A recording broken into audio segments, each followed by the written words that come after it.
Before we get into how you can offer your support, I want to acknowledge that seeing somebody receiving these kinds of behaviours can be tough to watch, and it can be even harder when it's a loved one. If at any point you find yourself struggling to deal with it mentally and emotionally, please don't hesitate to contact an over-the-phone counselling service, seek out the services of a private therapist, or any other form of self-care that works for you to work through it. You can't fill a glass from an empty bottle, so if you want to be there as an effective support person, you need to make sure you're taking care of yourself too. Offering support can be hard. Not knowing what kind of support is okay and what's not can be daunting too. So here are a few simple things that you can do that have the potential to make a very big difference.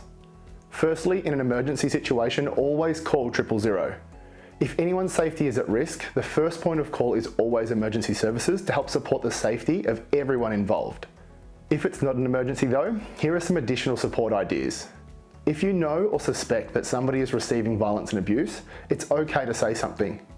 You might be worried that if you bring it up, they'll get angry, sad, or will shut down and not want to talk. And yes, that's a possibility. But most people are relieved to have somebody to talk to about it, and have wanted to bring it up themselves, but have had their own struggles holding them back. It's important that when you bring it up, you're in a safe and quiet environment away from the abuse. You can start the conversation by saying things like, "I just wanted to see how you're doing and if everything's okay at home. I've noticed you've had a few bruises and cuts lately. How did that happen? I've noticed you've seemed a bit scared around whoever it is that you suspect or know is delivering the abuse. Is everything okay?" When they respond, don't rush them. Don't push them to say more than they are comfortable with, and don't judge them or make them feel uncomfortable for not having left or reached out for help sooner. Domestic violence and abuse is complex, and your support is what's important, not your opinions.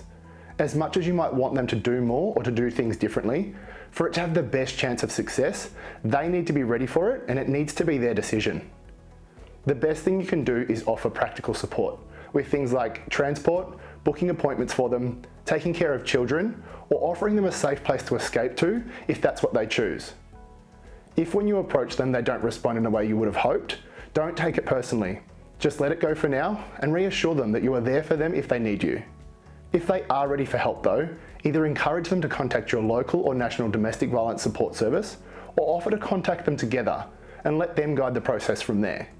For those of you watching in Australia, the organisation to call is 1-800-RESPECT, and their number is 1-800-737-732.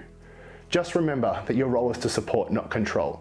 So let them make the decisions and be patient with the process.